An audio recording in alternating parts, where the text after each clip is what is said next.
My name is Mary Von Odada. So looking at the Kenyan context, I want to highlight three things. One is marginalization. We have a population of over 50 million people at the moment, and majority of us don't even get to vote. One being there's a lot of mistrust with the government. There's so many promises that are usually made during campaigning season especially, and then when it comes to actually delivering, that tends to become a really big problem. Another thing is lack of inclusive communication.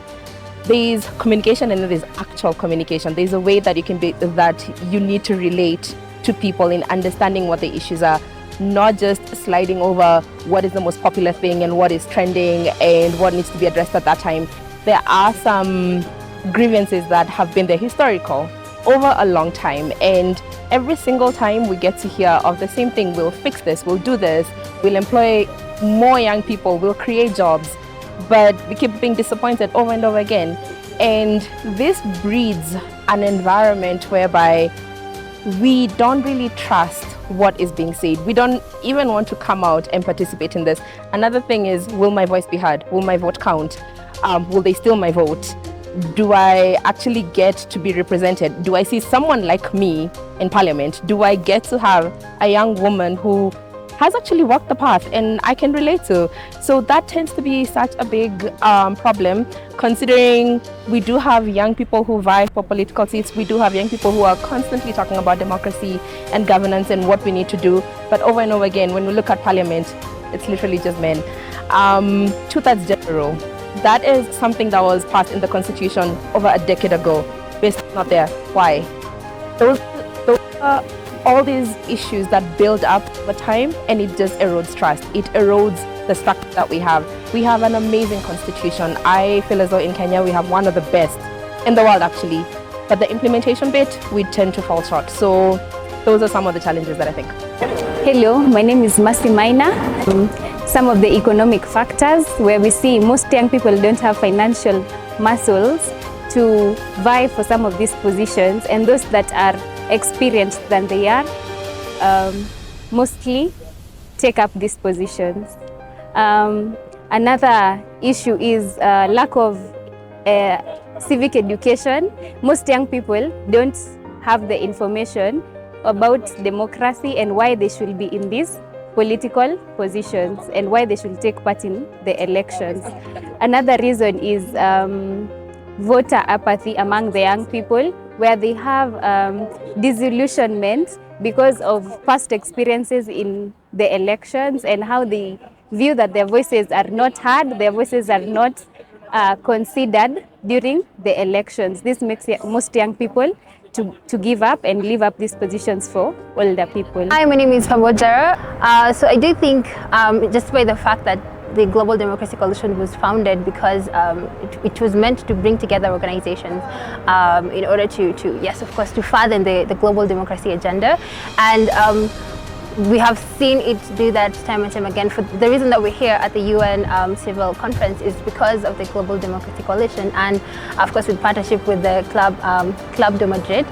So that's it's a testament to what the Global Democracy Coalition is doing. Okay, we are seated here. We bring together students and citizens in order to speak about how the youth can fully participate in democratic processes, and that is something that it's in a way it's education, in a way it's informative, and the citizens plus the students are able to ask their questions, to learn from the leaders that have gone through the same walk or the same path that this youth or students are trying to do. So that is a true testament to what the Global Democracy Coalition is doing. If you look at back in March, when the Summit for Democracy was on, they have put together the Partners for Democracy movement, and you would see members of the Global Democracy Coalition putting out, I want to say content, or at least formulating, structuring content around democracy in order to just educate the public. So that's, they always say education is important and having information is literally power. So with what the GDC is doing, it in itself is strengthening democratic values. So yeah, it's doing a good job.